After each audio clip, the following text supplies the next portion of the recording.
This video is brought to you by BetUS Sportsbook and Casino.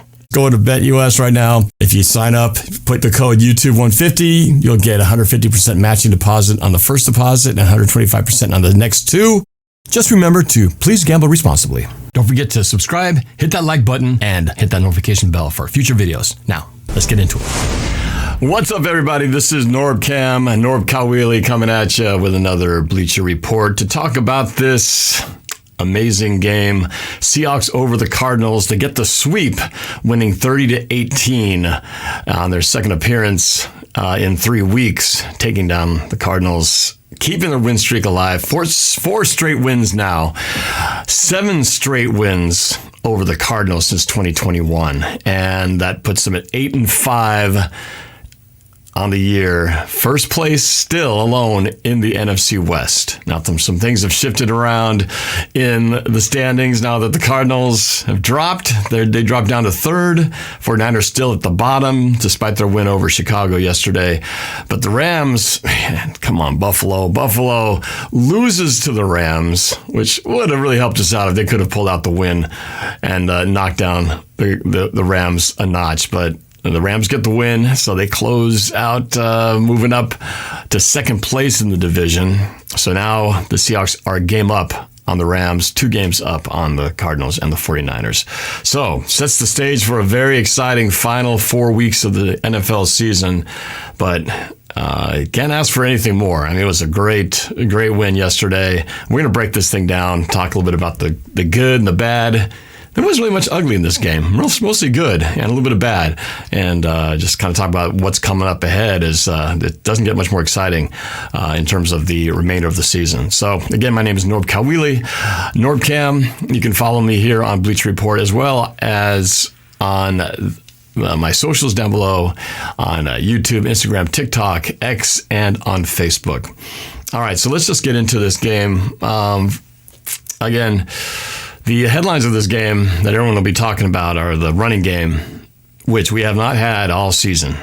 It has been a struggle, obviously, with Ken Walker in there. Even in the last few games, not been able to crack over 100 yards for the last 3 games. And when he got ruled out, I was thinking, oh boy, we're going to be in some trouble here. But look what happens. Zach Charbonnet steps up, and man, does he stepping up in a major way. Unexpected way, really, but comes out flying. 22 carries, 134 yards, 2 touchdowns, and to add to that, he had 50-something yards 59 yards on receptions as well. So nearly 200 all-purpose yards for Zach Charbonnet. Happy for the guy, since he has not really had that many opportunities, and when he's had, it's not very memorable ones. So this was a game to remember, a career game for Zach Charbonnet. That's really the headline story that everyone's talking about. And, of course, the turnovers. The turnovers keep coming the Seahawks' way. Back-to-back interceptions early in the first quarter. First one by Ernest Jones, the amazing linebacker pickup that we got. One of the best moves the Seahawks could have made all season. And then Kobe Bryant for another interception. He picked him off with a pick 6 2 weeks earlier, and here he gets another one and doesn't take it to the house, but sets up nicely. Both those interceptions turned into touchdowns and results in a early lead, 17 points, 14 off of those turnovers, a field goal in their opening possession to make it 17 in that first quarter. And really, that was the difference. That was the reason the Seahawks were able to approach this game much differently than they have all year, because it's been kind of a season of playing mostly from behind, always trying to catch up, slow starts, usually in the first quarter. We rarely come up with points, and then having to, get some late in the second half, and where they work that 2-minute magic, and then have to close out at the end of the fourth quarter with 2-minute dramatics. But this time we didn't have to do that, which is kind of weird, actually. Weird to be in a position where we were playing with the lead and can kind of just play a little bit more conservatively, maybe a little too conservative in the second half. But I'll talk about that in a little bit. We got someone in the live stream, ACLR with 67, says we proved the haters wrong. That's right. A lot of, well, I think looking at the critics out there, the analysts picking this kind of 50-50. I kind of saw both ways. Some people choosing thinking the Seahawks were going to win it. Some people thought the Cardinals were going to get it. But 30-18. I had originally predicted a 30-27 score on this. Then I kind of lowered it a little closer to the game time and said maybe more like 24-20 because just stuck with my original prediction because 30 points is what we got. Cardinals did not. So did not even bring that many points to the table. So, yeah, those are the headlines, but there's so much more to talk about the underlying themes below the headlines of the running game and the turnovers. So, but before I break those down, I just wanted to say this feeling right now, which is always great to be, when your team can be playing meaningful games in December, and of course to be first in your division, trying to maintain that lead and you have control of your own destiny, that's a great place to be. It's a fantastic place to be in this season. You know, when you got the holidays coming up, there's nothing better than with the holidays around the corner or Christmas around the corner, and you're feeling like your team is like, okay, we're in a good spot here. We got a chance here. We got more than a solid chance with that win. Evander Worf, was the offensive line better, or was it just the Cardinals' defense? That is a good question. You know, was this a one-off fluke? Or did we really turn the corner somehow? Well, you kind of just have to look back at the previous meeting, right? 16-6 was not exactly an offensive explosion. We defensively kept them in check where they only had 2 field goals. I didn't think we could replicate that sort of defensive domination, but they dominated enough, and obviously it set the table with those turnovers. But yeah, was it the offensive line being better? Or was it Charbonnet versus Kenneth Walker? I do want to kind of get into that a little bit. I'd probably say I rewatched this game with paying closer attention to the offensive line, and I really do think that this combination is the best combination we've had. Laumea at right guard had some really good plays, pancaked the guy on that 51-yard scamper by Charbonnet to get the touchdown. I mean, he just flattened the dude. And I think it was a combination of the just overall playing better, and I think also I like the coaching adjustments they made in this game too. He called a good game and kind of erased some of the issues that we've faced so many times, as much as even last week. So I think it was that it's kind of like the defense, right? The defense, we've made personnel changes just like on the offense, but it's also, I think, the scheme and just the system with that repetition thing is just starting to improve. At least I like to think that. And the defense has shown that now 5 games of keeping the opponent under 20 points, we know this defense is for real. They are where they need to be. And now maybe the offense just took a little bit longer because we kept shifting pieces around, and now that they've gotten, maybe this is the core crew, maybe they've kind of stabilized things and can now build from this. I'd like to think that this isn't just a one-off, and we'll really know when we have this test against the Packers in a potential preview of the playoffs in the next 2 weeks against the NFC North teams, Packers, and then the Vikings right after. There's a very good chance that we could see these same games played again in early January should things go our way.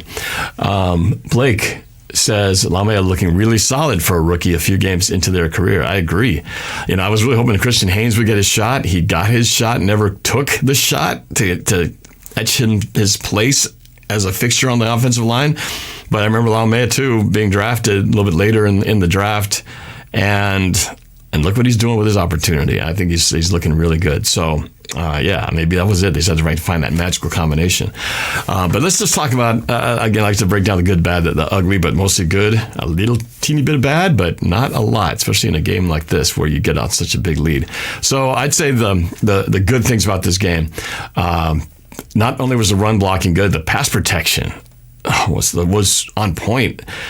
And we saw Geno with a clean pocket multiple times where I'd freeze the frame and just look at this and just look at it and I go, wow, look at that pretty pocket. You've got the center and the guard holding the middle defender off. You know, the other one's pushing, the tackle and the guard on each side, pushing the defenders to the other side while Geno just stands there surveying the field. I mean, that's what you want it to be.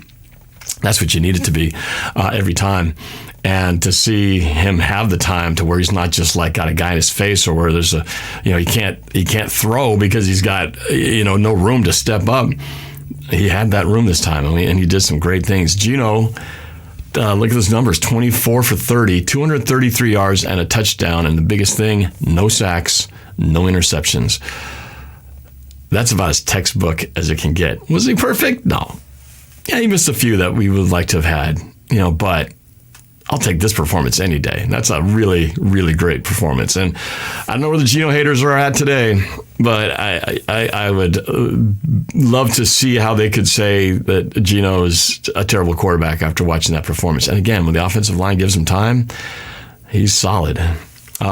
Blake says again, Haynes nice too. Excited to see him develop. Yeah, I was wishing he would have stepped up earlier, but again, it's nice to have depth pieces because, well, now, and with Anthony Bradford out, these two rookies are getting their shot. But Laumea right now, he looks like he's the dude. So let's see if they can just keep it rolling. More good things here. I said last week after watching the Jets game, the struggles that we had at times, and watching Russ with the Steelers and watching a little bit more of his play and saying, what is he doing over there to be so successful? And I noticed he was checking the ball down a lot. I think a lot of times checking the ball down gets a negative connotation, like the quarterback's no good. He's just checking the ball down for 5-6 yards. It's like, and so many times in previous games, we found ourselves in 2nd and 8, 2nd and 15 because he got sacked. Just negative plays. I'll take a 2nd and 5, a 2nd and 4 any day. And I noticed that they kind of, even having more time, Geno was checking it down to Charbonnet, checking it down to the tight end. There's nothing wrong with that. 2nd and short is great because you're in a manageable situation. And so I was happy to see that because so many times teams will do that to us. Like, why don't we do that to them? Why don't we check the ball down a little more often? So that was great to see Geno taking advantage of those, taking what the defense gives you. Again, no turnovers or sacks. As much heat as Geno's been under in previous games where he'd thrown interceptions, like we think of the Rams game and the 49ers or the Cardinals game where he threw a red zone interception. Luckily, they still won the game, but, he hasn't done that. Knock on wood, last couple. And, great things happen when you don't turn the ball over in the red zone. You just get points out of it. So, so no turnovers, no sacks, no interceptions. And then while the second half, I'll talk about a little bit later, wasn't exactly the best half of football, they had a beautiful drive in the fourth quarter to eat up tons of clock. And while they didn't punch it in the end zone, they did get the field goal, which is what you want to do when you've got that situation and the Cardinals burning timeouts, trying to save the clock, and it backfires because we get multiple first downs. They're able to kick the field goal, drain the clock to pretty much where there's no time left. Inside the 2-minute warning, down 2 scores, you pretty much know you don't have much of a shot. And it worked out perfectly. So that was a great drive, a great finish to protect the lead. Got to give props to the coaches. Like I said, whatever they talked about, they certainly looked at, taking what Geno can get in terms of checking the ball down, short, quicker passing releases, getting the ball out of his hands under sometimes around 2 seconds in on some of these quick passes. But also, we've seen the woes even last week against the Jets not being able to score on multiple times at first down and goal at the 4, and then first down and goal at the 1, not being able to punch it in. Inexcusable, right? Playoff teams get those. And this time, it wasn't an issue. We had multiple 3rd and shorts. We had a 3rd goal at the 1, or about the half yard line. I'm having PTSD when I see that because of how bad it's been this year. But they schemed it up. They blocked it up. They did also a very clever play where it was I think it was the first touchdown scamper by Charbonnet. They did like 4 motions out of the formation. They moved the tight end, they moved the running back in motion, and then he gave it to him on the outside and he scampered in to score. I just love the creativity that they weren't just going to just keep doing the same thing. Well, let's see what happens. They actually schemed up a play to make sure that they took advantage and kept the defense a little bit off balance instead of just trying to go straight up and hitting a brick wall. So it was great to see that the short yardage game was working. They schemed up a couple plays where early in the first quarter when they were down, when they had 3rd and 1, I think consecutively, they threw a flat, out in the flat pass to Noah Fant to the right, Noah Fant to the left, and worked great. So, you don't have to run it every time, as much as it's nice to feel like you can run it just at will. But, if it's not working, well, it's great to have an alternate plan. It's just so easy. You need 1 yard, just get 5, get 2, get 3. So nothing fancy, nothing big, just enough to keep the chains moving. So I thought they coached that up and addressed those issues well. Ryan Grubb and company tackling that. Last week, the story of the headlines of the negative side were the special teams blunders. Well, this week, Sunday, no special teams to talk about. We were a little concerned about the Michael Dixon back injury, but he was good to go. Man, that dude kicked the ball out of the park again, bad back or not. He was lights out. And he had that one, particularly later in the game, when he kicked the ball out of bounds at the 2-yard line, pinning the Cardinals way back. That was a beautiful, couldn't have done that any better. No return, just bounces out of bounds. Dude is special. And cannot give enough love to Jason Myers, man. I mean, if he doesn't make those field goals last week, we don't win that game. He hit a couple in this game as well. And you get also the point where you just kind of take it for granted that he's going to make it.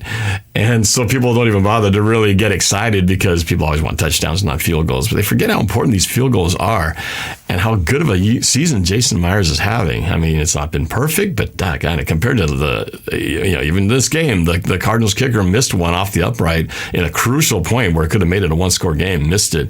And was it one-score game? Well, whatever it was a crucial field goal because it would have made it change the entire complexion of the last part of the quarter. But yeah, so we've had Jason Myers has just been kicking lights out. So it was great to not have to talk about fumbles or kick returns, muffed or anything like that. They did have that first one where the new returner, I don't even know his name yet, runs it out, and he did lose the ball, but it was after he was tackled, so luckily no harm, no foul there. But that was about as close as we got to anything sweating a special teams mistake. So luckily nothing to talk about there. So the special teams were on point. But you got to really just talk about the defense. The defense has been just on a roll. Again, not as dominant as the previous time that we played them 2 weeks ago in the 16-6 game. But I didn't expect that they would be that dominant again. I mean, that's tough to keep Connor to under 50 yards and keep Kyler Murray to 6 and keep them to just field goals, or Murray to 9 yards, I think. But even then, it wasn't that bad, even though they did get more yards, a lot of it in garbage time. But Kyler Murray only had rushing. He only rushed for 16 on 3 attempts, and Connor had 18 carries for 90 yards. Yeah, a little bit more like what he does, but again, still kept him under 100, which is good because that's one of the issues that we had for such a long time. Major, breaks in the running game, 200 plus yards on some of the really ugly games. We haven't seen that. They really seem to have gotten their gap integrity and discipline worked out in terms of defensive positions. And can't say enough. Ernest Jones and Tyrese Knight. Who would have thought that as the year was starting that those guys would suddenly be the names that we'd be talking about closing out the season as just an amazing tandem at linebacker? Because in the beginning of the season, as things were going by, I was like, man, what's happening with our linebackers? We are in big trouble. And suddenly those two guys coming in are holding it down. But yeah, our defense is playing reminding me a lot of the LOB of old. You get excited to see the defense out there. For a while, it was almost like, oh no, our defense is taking the field. Oh boy. Now it's like, hey, the defense is taking the field. Oh boy. Let's see what happens now. Turnovers. They're getting pressure on the quarterback. Keeping the run games, a lot of times you'd find Connor with the handoff and he'd be stopped for like a yard, 2 yards, keeping it at second and long, which often results in not being able to convert the first down. And so we're seeing that on a much more consistent basis. So yeah, the defensive line is getting it done. Again, kept the opponent under 20 points, which is not easy to do. The Cardinals have just been on a slide ever since the bye week is like the worst thing that happened to the Cardinals because they were flying high before the bye, and since they came out of the bye, it's like the opposite of our bye. We came out of our bye with a new outlook, new attitude, and have been on a win streak since. And since the Cardinals came out of their bye, they have been nothing but losses, and starting with the Seahawks in that 16-6 game at home. So it has been a downward spiral for the Cardinals, and I'm glad we could be a part of that. What else? The defense, I like. Again, seeing so much of that Mike McDonald touch on what he's doing, the not just in their base formations, but when they start to get into those third down passing situations. I've seen it now multiple times where you have doing the approach that what got Jason or Leonard Williams his pick six last week, where they show blitz, you don't know who's coming though, and then they rush the secondary, then you drop the tackles into pass coverage. They did that several occasions, and they did it at the end when the final play of the game, when the game was pretty much lost, but Cardinals were trying to get that final touchdown, and we of course wanted to keep them out of the end zone, and they did the same exact thing. They blitzed Witherspoon and Kayvon Wallace, I believe, and they dropped Jaron Reed and Leonard Williams into coverage. Spoon gets in his face. He has to spin out. No clean pocket, nothing. So, and then that's when Wallace comes in and takes him down. I think it was Wallace, number 2. Takes him down for the game-ending sack, keeping him out of the end zone. I mean, that was just great. It's like just never giving him a chance to get comfortable, always being unpredictable. And so I'm really excited by the way the defense has been playing and showing up week after week, really for the last 5 weeks. Starting with that game against the Rams, which doggone it, is rearing its ugly head as such a, man, we should have had that one, because if we had and should have beaten the Rams at home in overtime, you minus 1 interception in the red zone, you minus the play where we couldn't get 3rd and 1, we probably win that game, and then we'd have a 2-game advantage on the Rams, and we'd have one more win to our record. It would be a so different situation. We'd be totally controlling our own destiny, and we wouldn't be quite so concerned about the next 4 weeks. But that's kind of how it goes. We have to live with what we got. So we're still in a good position, controlling our own destiny. So the few bads I have was really in the second half. I'm going to let some of those. We had a few plays where they got 12 or 15 yards on a few random pass plays and some run plays. It's going to happen.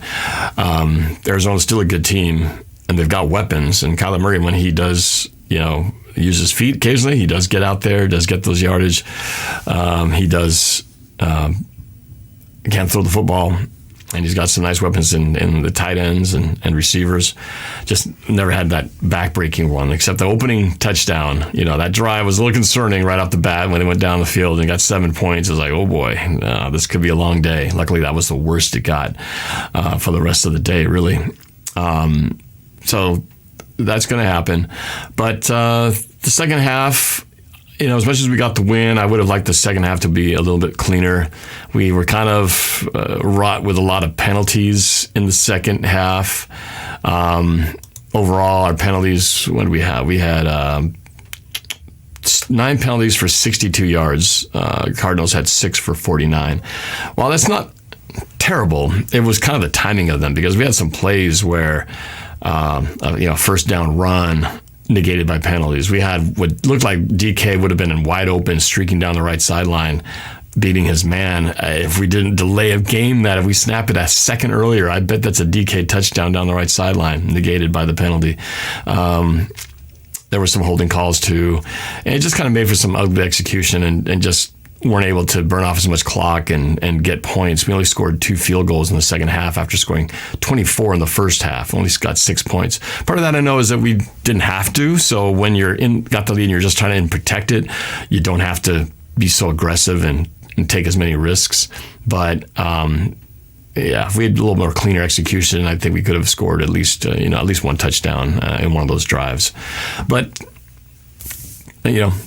they were doing what they needed to do. There was another play there too, a third down play. I'm getting into really small stuff, but there's a pass to DK Metcalf, kind of a inside curl route, I believe, and the ball was right to him.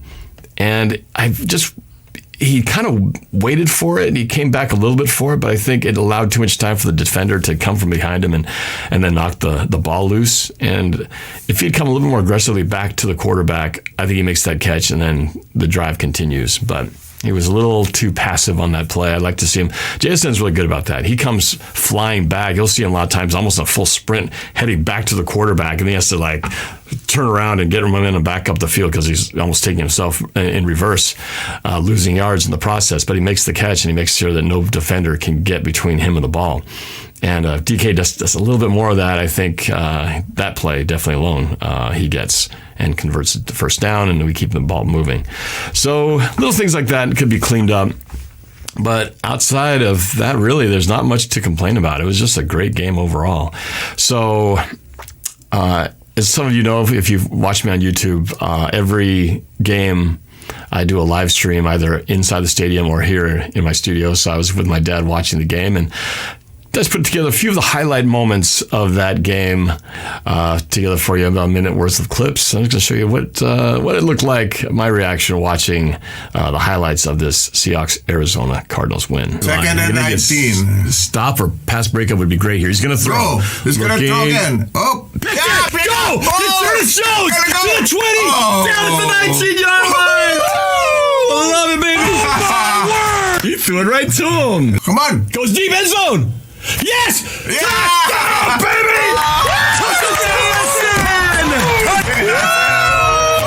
Seattle goes up on top. And it's going to be Murray to throw. Murray's going to throw. Ball in his back. He gets free throws. Oh, no. Pick it again. Go! Kobe Bryant! Yes! You're right. It'll count. Woo! Another interception. Back-to-back interceptions. That was Bryant?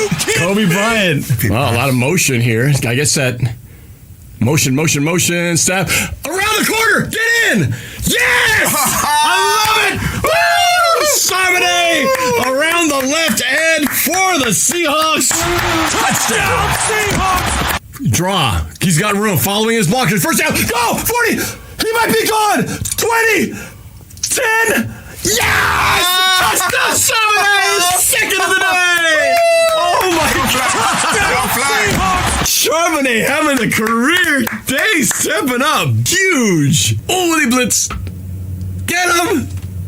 Get him. Oh, that's how it ends. That's it. They end on a blitz. They had a double blitz on there. Yeah. So 30-18, the final score. Seattle never gives the Cardinals really any chance to come back. 12-point lead. So Seattle moves to 8-5 and holds that lead in the NFC West, regardless of what the other teams do today. There you go. So that was my reaction, me and my dad's reaction. Watching the game yesterday. I'll be at the Packers game on Sunday for that home primetime Sunday night football game. This epic matchup. It's always exciting when the Seahawks and the Packers get together, but boy, with so much at stake for both teams, playoff positioning, division, all this stuff. I mean, it's a huge game for both teams. So I'm super excited. So I hope you'll watch my YouTube stream of the game from inside Lumen Field next Sunday. But looking ahead, so what is at stake? Obviously, I think the biggest concern is the Rams are like that killer in a horror movie that just won't go away. They're looking very formidable after beating the Bills yesterday, and when they're healthy, watch out because they got so many weapons. Stafford is really good. Their defense is pretty decent as well. So they've got the easier schedule. Now, while we've got a one-game lead, we've got a tough schedule in the next two games, especially playing against, we got the Packers, the Vikings, then the Bears, and finally the Rams head-to-head in Los Angeles. So it's very possible, unless we can get maybe some help from the 49ers, who will be taking on the Rams this Thursday night. If they can knock them down, that would help out a lot. And if we can get a win over the Packers, that would be huge too. But I think no matter what, it's going to make this final game against the Rams so crucial. As we get down the stretch, it's probably going to come down to it. I hate that it would be that, but it might be the final game of the year for the division, going head to head against the Rams. I'd love for the Seahawks somehow find a way to go 3-0 going into the Rams game, and maybe by that point it won't even matter. We'll have the division locked up. That'd be a heck of a lot more relaxing game to watch than if the division is up for grabs at that point. But what's kind of cool about this, though, is the fact that we play, the Packers and the Vikings, and there's a very good chance we might play one of those teams again in January if we make the playoffs, and if the seeding kind of goes as it is, there's a good chance one of those teams will be the team we play. So we've just got to keep moving, keep winning, and obviously the Sunday game is the next one up. And I think there's a lot to be excited about here. The biggest question will be, I think we already know what the defense is. We've seen it pretty consistently. So they're going to be playing it well enough to keep us in games. I'm confident about that. I think when it comes to playing the Packers, what they've got to focus on is they've got to be able to stop the run, because the Packers are really good when they can run the football, and they've got a great running back. And if you can force them to have to throw, we have seen Love get a little reckless and a little turnover happy when he gets a little pass happy. So it's very possible that if we can do what we've been doing and keep the run in check, and if we can play offensively like we just did, where this offense put up 30, and they did it because they didn't turn the ball over, we didn't get sacked, and we had a run game, and just didn't make any bad plays. And we put up 30. Obviously, 14 points of that came from the defense in terms of setting those up. But it's the combination. But I think it starts right there. We've got to be able to run the football effectively, and we've got to be able to stop or minimize the damage from the Packers running the football. If we can do all that, I feel like it's going to be a close game, but it definitely gives us a better shot in the end to wrap this thing up and potentially keep this win streak going. And if we can beat the Packers, boy, that just sets up a nice, well, if we can beat them, well, the sky's the limit. There's no reason to think we can't beat the Vikings either. And then after that, it just becomes, it's the Bears. We should be able to take care of those guys in a struggling season. Of course, it will be in Chicago in the cold. And then finally that head-to-head matchup with our division rival, the Rams. So it starts on Sunday, though. And like I said, I'll be at the game streaming. I'm concerned that it's going to be a probably very loud Packer fan base coming into Lumen Field. They always do. I just hope not too many Seahawks fans are giving up their tickets to try to make some money off of this game and essentially let the enemy into our house. But I have a feeling that there's going to be a large contingency of Packers fans. I mean, it's like every time we've had the teams that travel well, whether it's the 49ers, the Bills,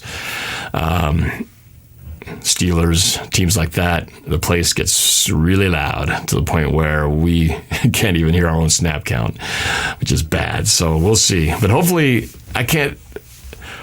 the game on Sunday doesn't get much bigger than this, with a team in first place, on a roll, playing well, playoffs ahead, controlling our own destiny, playing a team which we love to hate, playing a team that's also in a prime position, trying to stay in that playoff hunt and playoff positioning. Everything's up for grabs. Everything is at stake for this game. So it should be a massively exciting game, and hopefully we can find a way to stay up on top. But the formula is there. We're seeing it. Now it's just can they carry this from week to week and just be consistent with it. But hopefully the 12s will be in their full voice and help make things a little tough for the Packers.